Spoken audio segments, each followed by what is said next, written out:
혹시 지금 내 삶이 어딘가 더 큰 목적을 향해 가고 있는 걸까? 이런 생각 해보신 적 있나요? 오늘은 힐링 커뮤니티 교회의 손동원 박사님의 깊이 있는 논문을 통해서요, 고대 선지자들의 삶에서 발견할 수 있는 아주 강력한 영적 리더십의 원칙들을 한번 파헤쳐 보겠습니다. 신학자 라이놀드 니버의 이 한마디가 참 마음에 와닿지 않나요?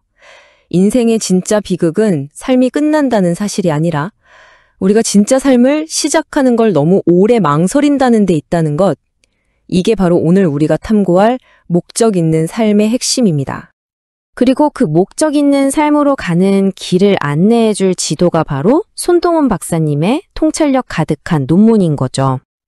자, 손 박사님은 이 복잡해 보이는 이야기를 딱 두 가지 핵심 개념으로 정리합니다. 첫째는 내 인생 전체의 방향을 결정하는 소명의식, 그리고 둘째는 그 방향으로 세상을 움직이는 힘, 바로 영적 리더십입니다. 이 두 가지가 어떻게 맞물려 돌아가는지 지금부터 한번 보시죠. 그래서 오늘 우리가 함께 따라갈 여정은 이렇습니다. 선지자적 리더십의 5가지 핵심 원칙, 즉 도그마를 차례대로 살펴볼 거고요. 마지막으로 이걸 오늘 우리 삶에 어떻게 적용할 수 있을지 3가지 방법까지 알아보겠습니다.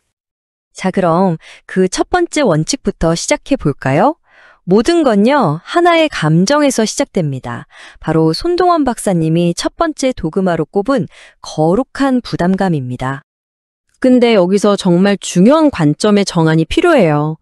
J.I. 패커의 말처럼요, 우리가 집중해야 할 건 내 믿음이 얼마나 강한가가 아니라 하나님이 얼마나 믿을 만한 분인가 하는 겁니다. 부르심은 바로 거기서부터 진짜 힘을 얻게 되거든요. 이 거룩한 부담감이라는 게 도대체 어디서 오는 걸까요? 그 뿌리를 찾아가 보면 히브리어 단어 카도시를 만나게 됩니다. 이게 단순히 깨끗하다는 뜻을 넘어서요, 어떤 특별한 목적을 위해서 세상으로부터 따로 떼어 놓아졌다, 즉 분리되었다는 아주 강력한 의미를 담고 있습니다. 이 과정을 정말 생생하게 보여주는 인물이 바로 이사야 선지자죠. 그는 먼저 하나님의 압도적인 거룩함 앞에서 나는 망했구나 하고 자기 자신의 부족함을 처절하게 깨닫습니다.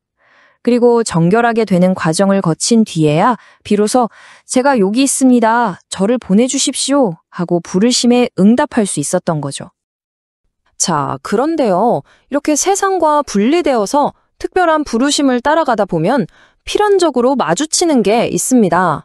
뭘까요? 손동원 박사님의 두 번째 도그마에 따르면 그건 바로 갈등입니다. 디트리히 보네퍼는 이걸 훨씬 더 강렬하게, 어쩌면 좀 충격적으로 표현했죠. 그리스도께서 사람을 부르실 때 그는 와서 죽으라고 명하신다. 이게 무슨 뜻이겠어요? 결국 세상이 정해놓은 방식과 정면으로 부딪혀야 한다는 의미입니다. 이 갈등이 얼마나 극단적일 수 있는지 이 장면을 한번 보세요. 선지자 엘리야는 갈멜산에서 무려 850대 1이라는 정말 말도 안 되는 싸움을 홀로 벌여야 했습니다. 이게 상식적으로 가능한 일일까요? 그는 백성들에게 이렇게 외쳤죠. 언제까지 둘 사이에서 머뭇거릴 겁니까? 여기서 그가 쓴 페사흐라는 히브리어 단어가 진짜 재밌는데 말 그대로 양다리를 걸치고 절뚝절뚝 거리는 그런 상태를 묘사하는 단어거든요. 더 이상 그렇게 어정쩡하게 서 있지 말라고 일침을 가한 겁니다. 이렇게 세상과 치열하게 싸우는 선지자의 마음은 그럼 뭘로 가득 차 있을까요? 그냥 차가운 분노뿐일까요? 아니에요. 손 박사님이 말하는 세 번째 도그마는 정말 의외의 지점을 짚어냅니다. 그 중심에는 바로 긍휼, 즉 깊은 연민이 있다는 겁니다. 이건 뭐랄까, 멀리서 지시만 하는 그런 차가운 리더십이 절대 아니에요. 오히려 선지자 예레미야처럼 백성의 아픔을 자기 아픔으로 끌어안고 함께 우는 그런 눈물의 리더십이죠. 이게 정말 흥미로운 지점인데요. 물을 뜻하는 히브리어 마임이 눈물을 의미하기도 한다는 거예요. 마치 선지자의 긍휼이 결코 마르지 않는 눈물의 샘에서 계속 흘러나오는 것처럼 말이죠. 자, 이제 마지막 2가지 원칙으로 넘어가 보겠습니다. 손 박사님은 이 2가지를 세트로 묶어서 설명하는데요. 그 이유가 있습니다. 하나는 리더십의 단단한 기초가 되고 다른 하나는 우리가 나아갈 미래를 보여주기 때문이죠. 네 번째는 진실성입니다. 한마디로 말과 삶이 똑같아야 한다는 거죠. 그리고 5번째는 소망. 아무리 캄캄해도 저 너머에 빛이 있다고 말해주는 힘입니다.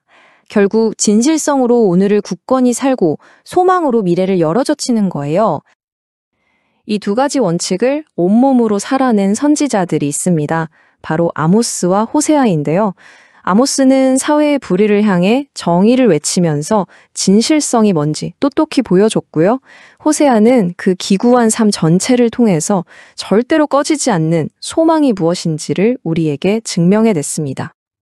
자, 여기까지가 고대 선지자들의 이야기였는데요. 그럼 이게 오늘날 우리랑 무슨 상관이 있을까요? 여기서부터가 정말 중요합니다.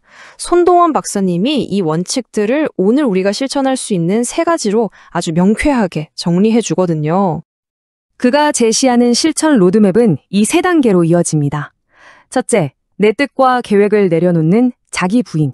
둘째, 공동체의 아픔을 내 아픔처럼 느끼는 공감과 중보. 그리고 마지막으로 말뿐이 아닌 행동으로 정의를 살아내는 삶의 증거. 바로 이 3가지입니다.